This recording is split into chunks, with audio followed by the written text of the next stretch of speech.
अब जैसे जैसे ठंड बढ़ती जा रही है वैसे वैसे लोगों का ध्यान ठंडी जगहों पर जा रहा है, जैसे शिमला, मनाली या फिर और भी कई सारी जगह। अब आप सोचो कि आप ऐसी कोई ठंडी जगह पर जाओ और वहां से वापस ना आ पाओ, या फिर कभी ऐसा महसूस हो कि वहां पर कुछ तो था। आपको कैसा लगेगा? डर तो लगेगा। कुछ ऐसी ही कहानी है शिमला के टनल नंबर 33 की, यानी कि 33 की।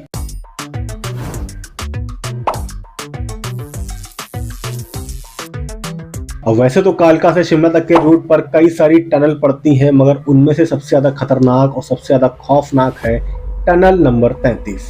कहा जाता है कि इस टनल में आज भी उस इंजीनियर की आत्मा है जिसने टनल के ठीक सामने आत्महत्या कर ली थी। अब टनल का नाम है दी बरोक टनल, जिसको टनल नंबर 33 भी कहा जाता है। लगभग 1143 मीटर से भी ज्यादा लंबी यह टनल कालका से शिमला वाले रूट पर बरोग रेलवे स्टेशन के पास पड़ती। यह टनल लगभग 20वीं सदी में बनाई गई थी और यह दुनिया की सबसे सीधी टनल है। और कहा जाता है कि इस टनल को जब ट्रेन क्रॉस करती है तो पूरा का पूरा 2.5 मिनट लगता है। ब्रिटिश काल में कर्नल बरोग नाम का ब्रिटिश एक इंजीनियर था जिसे इस टनल को बनाने की जिम्मेदारी दी गई। उस टाइम पर पहाड़ों को काटने के लिए बड़े बड़े शीशे और एसिटिलीन गैसों का इस्तेमाल किया जाता था।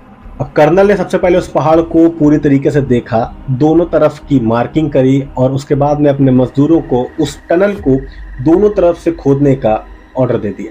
अब इंजीनियर का अनुमान यह था कि टनल अगर दोनों तरफ से खोदी जाएगी तो यह टनल बिल्कुल सामने आकर मिलेगी, मगर ऐसा कुछ नहीं हुआ। अब कर्नल के इस काम में थोड़ा सा डेविएशन आ गया। वैसे इन सब खुदाइयों में डेविएशन आना एक आम बात है, लेकिन उस टाइम पर ब्रिटिश गवर्नमेंट को यह बिल्कुल भी ठीक नहीं लगा। अब ब्रिटिश गवर्नमेंट ने पैसे की बर्बादी करने पर इंजीनियर पर पूरे 1 रुपए, जी हाँ पूरे 1 रुपए, वैसे उस टाइम पर 1 रुपए बहुत मायने रखता था, पूरे 1 रुपए का जुर्माना लगाया। और साथ ही साथ में जो उनके मजदूर थे उन्होंने भी उस इंजीनियर को काफी खरी खोटी सुनाई। अब इंजीनियर साहब इस बात को लेकर के काफी ज्यादा परेशान थे। एक दिन वह शाम को अपने घर से निकले अपने कुत्ते को टहलाते हुए और उन्होंने टनल के सामने खुद को गोली मारी। अब जिस जगह पर इंजीनियर ने खुद को गोली मारी थी उस जगह पर आज बरोक पाइनवुड होटल है। अब खून से सनी इंजीनियर की लाश घंटों तक वहां पर पड़ी रही। अब जिस टाइम पर इंजीनियर ने खुद को गोली मारी उस टाइम पर वहां पर कोई नहीं था, ना तो उसके मजदूर और ना ही वहां के लोग। और इस सुसाइड का सिर्फ एक ही साक्षी था, वो था उसका कुत्ता। अब गांव वालों को पहुंचने में वहां पर काफी ज्यादा टाइम लग गया, तो इसलिए बरोक की लाश को उस टनल के सामने ही दफना दिया गया। अब इंजीनियर की मौत के बाद में सन 1900 में इस टनल का काम फिर से शुरू किया गया, जो कि 1903 में काम पूरा हो गया और ब्रिटिश गवर्नमेंट ने इस टनल का नाम रख दिया बरोक टनल।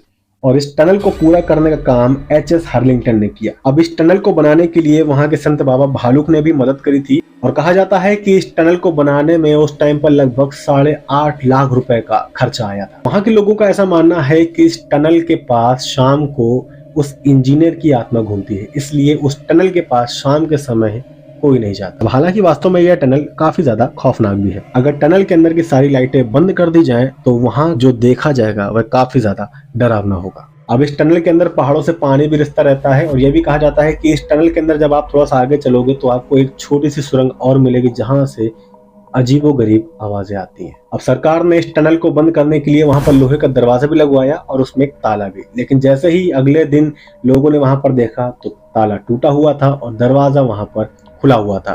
तब से वहां पर कोई भी नहीं जाता। कुछ ऐसे ही वीडियोस के लिए आप सब्सक्राइब करिए हमारे चैनल को, नई नई कहानियां आपको पता चलती रहेंगी।